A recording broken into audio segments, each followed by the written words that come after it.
Chapter 2. Greta rose from the chair. Take over while I'm gone. Turn off the alarm. Tell the crew to continue their normal duties. If anything comes up while I'm in the engine area, notify me at once. The exec saluted. Yes, sir, she said, huskily. Greta strode off the bridge. He was aware that the officers and crewmen seated in the ring of chairs in the bridge were looking covertly at him. He stopped for a minute to light up a cigar. He was glad that his hands were not shaking, and he hoped that his expression was confident. Slowly, repressing the impulse to run, he continued across the bridge and into the jump shaft. He stepped off backward into the shaft and nonchalantly blew out smoke while he sank out of sight of the men in the bridge. He braced himself against the quick drop and then the thrusting deceleration. He had set the controls for Dock 14. The doors slid open. He walked into a corridor where a G-car and operator waited for him. Greta climbed in, sat down, and told the crewman where to drive to. 2 minutes later, he was with Makul. The chief engineer pointed down the corridor. Near its end on the floor were two still unconscious Marines. The door to the engine room was open. The secondary door, the grill, was shut. The lights within the engine room had been turned off. Something white on the other side of the grill moved.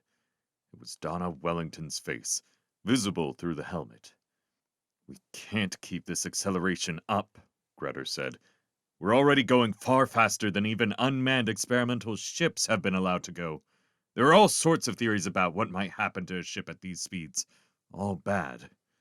We've disproved several by now, Makul said. He spoke evenly, but his forehead was sweaty, and shadows hung under his eyes. Makul continued. I'm glad you got here, sir. She just threatened to cut the EMC clamp wires if you didn't show up within the next 2 minutes. He gestured with both hands to indicate a huge and expanding ball of light. I'll talk to her, Greta said, although I can't imagine what she wants. Makul looked dubious. Greta wanted to ask him what the hell he was thinking, but thought better of it. He said, Keep your men at this post. Don't even look as if you're coming after me. And what do we do, sir, if she shoots you? Greta winced. Use the cannon, and never mind hesitating if I happen to be in the way. Blast her! But make sure you use a beam short enough to get her, but not long enough to touch the engines. May I ask why we don't do that before you put your life in danger? Makul said. Greta hesitated, then said, My main responsibility is to the ship and its crew. But this woman is very sick. She does not realize the implications of her actions. Not fully, anyway. I want to talk her out of this, if I can. He unhooked the communicator from his belt and walked down the corridor towards the grill and the darkness behind it and the whiteness that moved. His back prickled. The men were watching him intently. God knew what they were saying, or at least thinking about him. The whole crew had been amused for some time by Donna Wellington's passion for him and his inability to cope with her.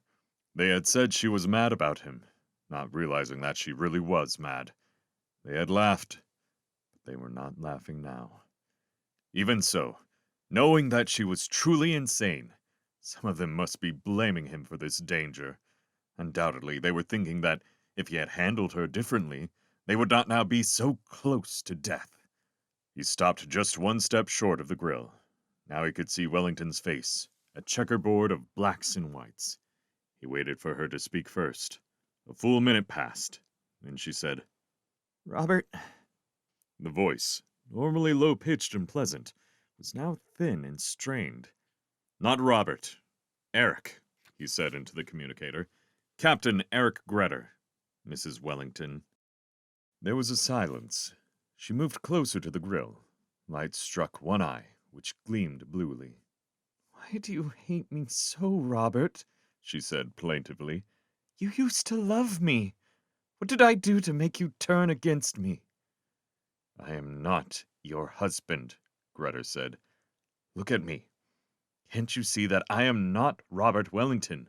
I am Captain Greta of the Sleipnir. You must see who I really am, Mrs. Wellington. It's very important. You don't love me, she screamed. You are trying to get rid of me by pretending you're another man. but it won't work. I know you anywhere, you beast. You beast! I hate you, Robert! Involuntarily, Greta stepped back under the intensity of her anger. He saw her hand come up from the shadows and the flash of light on a handgun. It was too late then. She fired. A beam of whiteness dazzled him. Light was followed by darkness. Ahead, or above, there was a disk of grayness in the black.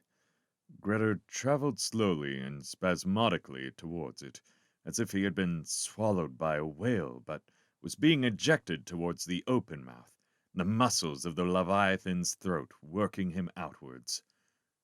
Far behind him, deep in the bowels of the whale, Donna Wellington spoke. Robert? "Eric!" he shouted. "I'm Eric!" The Sleipnir, barely on its way out from Asgard, dawdling at 6,200 kilometers per second, had picked up the Mayday call. It came from a spaceship midway between the 12th and 13th planet of Altair. Although Greta could have ignored the call without reprimand from his superiors, he had altered course, and he had found a ship wrecked by a meteorite. Inside the hull was half the body of a man, and a woman in deep shock. Robert and Donna Wellington were second-generation Asgardians, PhDs in biotatology, holding master's papers in astrogation. They had been searching for specimens of space plankton and space hydras, forms of life born in the regions between Altair's outer planets. The crash, the death of her husband, and the shattering sense of isolation, dissociation, and hopelessness during the 84 hours before rescue had twisted Mrs. Wellington. Perhaps twisted was the wrong word. Fragmented was a better description. From the beginning of what at first seemed recovery, she had taken a superficial resemblance of Greta to her husband for an identity. Greta had been gentle and kind with her at the beginning, and had made frequent visits to sickbay. Later, advised by Dr. Wills, he had been severe with her. And so, the unforeseen result. Donna Wellington screamed behind him. Suddenly, the twilight circle ahead became bright, and he was free. He opened his eyes to see faces over him, Dr. Wills and Makul. He was in sickbay. Makul smiled and said, "For a moment, we thought—" What happened? Greta said. Then, "I know what she did. I mean—" "She fired full power at you," Makul said. "But the bars of the grill absorbed most of the energy. You got just enough to crisp the skin off your face and to knock you out.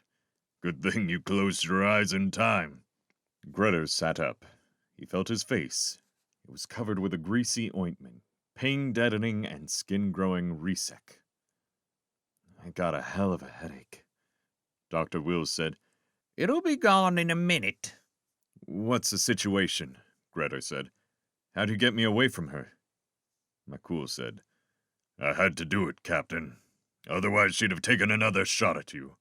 The cannon blasted what was left of the grill. Mrs. Wellington, she's dead?" "Yes. But the cannon didn't get her. Strange.